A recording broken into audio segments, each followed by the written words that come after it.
Good morning. My name is Andrew, and I'm joined today with my teammates, Matt and Bennett.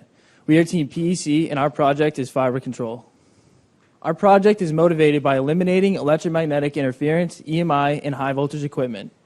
High-voltage equipment can create an electromagnetic field which can induce a voltage on nearby copper wires. The current power grid relies heavily on copper wires for signal transmission as well as power distribution. A fault caused by an EMI event could result in loss of signal status as well as loss of power to customers. Our fiber optic design would allow for a design that is immune to EMI as well as a safe and reliable alternative to the current copper wiring setup.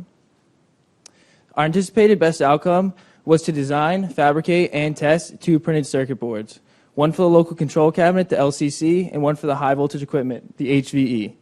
These boards would have key features such as board-to-board bidirectional serial communication, a fiber optic length of up to 200 meters, a redundant system for added reliability and safety, and for the ability for switch statuses to be updated.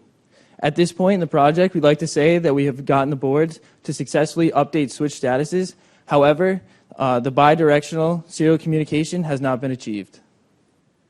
To give you a better understanding of the scope of our project, we broke it down into 2 design criteria: hardware and software. On the hardware side, Matt and Bennett worked in the fall to design and fabricate their respective boards. On the software side, which is the main focus of the spring semester, myself and Bennett worked to design and develop a VHDL serial communication protocol that we called the Starboard Detector. I'm now going to turn it over to Matt, and he's going to talk about our key hardware accomplishments. Thank you, Andrew. As you remember from fall symposium, our block diagram is composed of 2 parts: the high voltage equipment and the local control cabinet. Both boards will have similar attributes, the first being the power generation. Both boards will take a 125-volt input and step it down to a 12-volt, 3.3-volt, and 1.2-volt. On top of that, both boards will have an FPGA that will house our communication interface and an external memory that will be used to program the board. Both boards will also have various I/O signals that will be for continuity checks, and MOSFET relay controls will be used to open and close relays, as well as bidirectional fiber optic transmission. Now, this semester, our block diagram became a reality with both the high voltage equipment board and the local control cabinet. Now, the first thing we tested was the power generation, and we were successfully able to generate 12 volts, 3.3 volts, and 1.2 volts from the 125-volt input. And from that, we were able to program the FPGA and verify our various I/O signals and the MOSFET relay controls.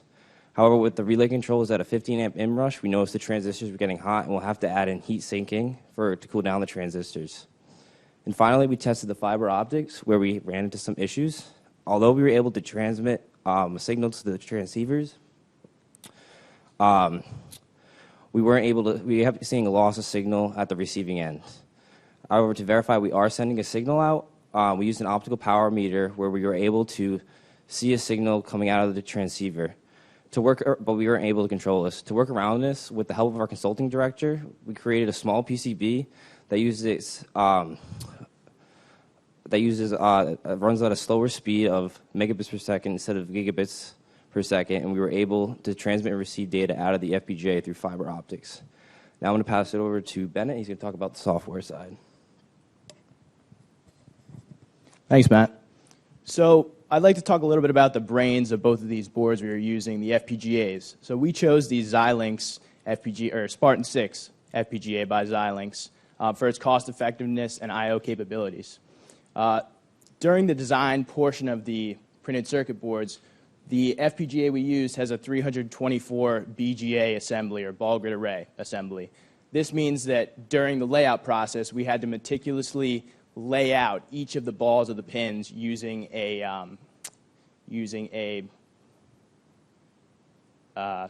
dog bone via method. Sorry about that. This was, when we got the boards back from the manufacturers, we were extremely pleased when the FPGAs were to be programmed successfully. This was a huge win for the team and for the entire project. One component on the board to complement the FPGAs was the flash memory that we used. So the memory chip, essentially, when the FPGA is programmed in a certain way, it stores a bit of code on the chip so that when the boards are powered off and then powered back on again, the code is able to be successfully sent to the FPGA without the need of a manual cable to be programmed with. So finally, like I said before, we were able to successfully program both FPGAs on both the local control cabinet and a high voltage board. And with this capability, we were able to test various circuitry on both the boards, as my colleague Matt mentioned. So next, I'll talk a little bit about the serial communication protocol we've developed within this project. So because we were using fiber as a method of communication, we needed to implement our own serial communication protocol, not one of the standards like I2C. So part of the communication protocol is comprised of two things, namely the Starboard Detector and the packet builder. The packet builder essentially takes information from key pins on the board and comprises it into a good packet, and then is sent through a serializer, a single-ended input, and it spits out a differential output to our fiber optic transceivers. Now, the Starboard Detector is the receiving side of this serial communication protocol. The Starboard Detector is a state machine, and in our protocol, we've placed indicators within the serial packet to let the state machine know when it starts reading data. So otherwise, the fiber is just sending ones and zeros to ensure there is a link between the two boards. But when the Starboard Detector has detected a signal, that's when it starts reading information, good information, from the other board. So in this next slide, you'll see the serial communication protocol working as planned. As my colleague Matt mentioned, we've used a proto board to work around the problem that we've had with our transceivers. So the proto board is, my hand is blocking it up here, but the proto board is right up here. We send a signal out to a debug header since we can't get our transceivers to work. And the debug header spits it out to the proto board, goes across a little fiber loop, and comes right back to the board. So the LEDs, Jack, can you play that again for me? The LEDs, one LED is controlled directly by a single switch, and once the connection is made, then another LED will also be toggled by the switch, and that LED is controlled by the signal sent across the fiber and back again, as you can see here. So although we were not able to achieve, although we were not able to achieve our best anticipated outcome, we did learn a lot, the remaining task being board-to-board communication with bidirectional fiber optics. And through this process, we'd like to thank our mentors in helping us with this project. Thank you.